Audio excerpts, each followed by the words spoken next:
Magister, Quiet, he cut off with a pained wheeze. Edmund winced, though this wasn't the first time and it wouldn't be the last. Istvan had been chained now for almost 30 years.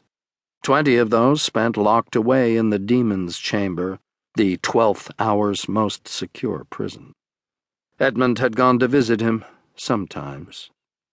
Edmund had helped put him there.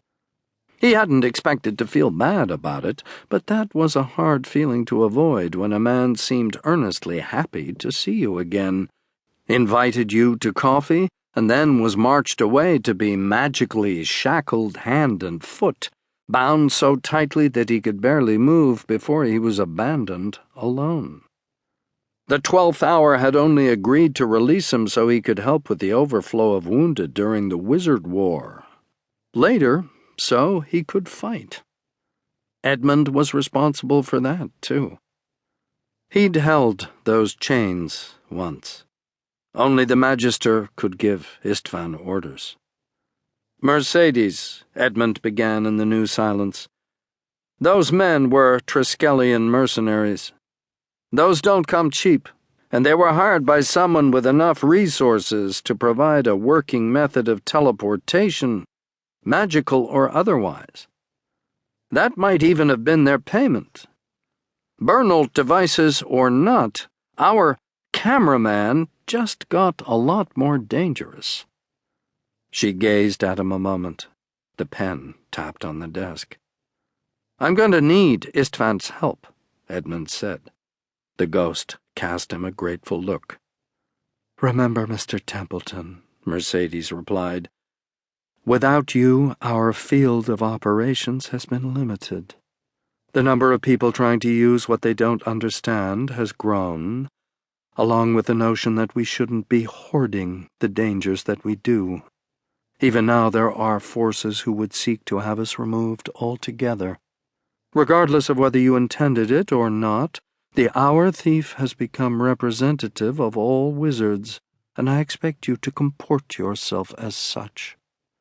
Edmund flashed a tired smile. I do my best. She set the pen down. That said, I want those 20 devices found. I want whoever is behind this caught, and I want it made very clear to any other potential buyers that we do not take artifact smuggling lightly. I don't care what you have to do, but do it soon. Edmund glanced at the room's picture window. Outside rolled the waves of the Atlantic, though the office was underground. They seemed chompier than usual. I understand. Istvan nodded, still unable to speak. Good. She leaned back in a puff of ancient incense. Mr. Templeton, go home. Dr. Cernan, you may speak. You have 10 minutes, and then I expect you back on duty until midnight.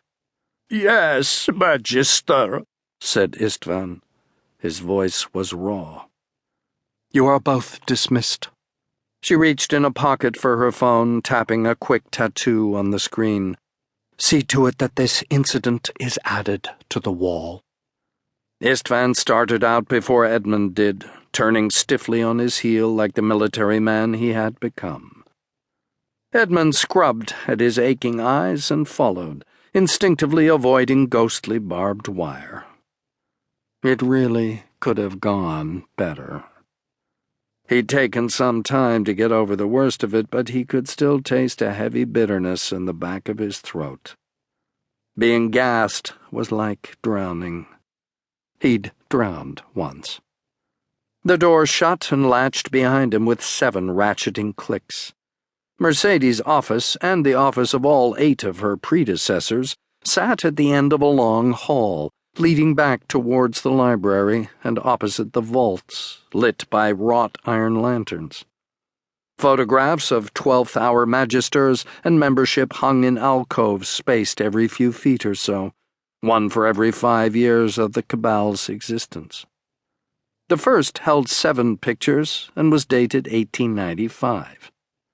I'm sorry for leaving you to choke, said Istvan as they strolled past the nook for 1925, which held 30 pictures.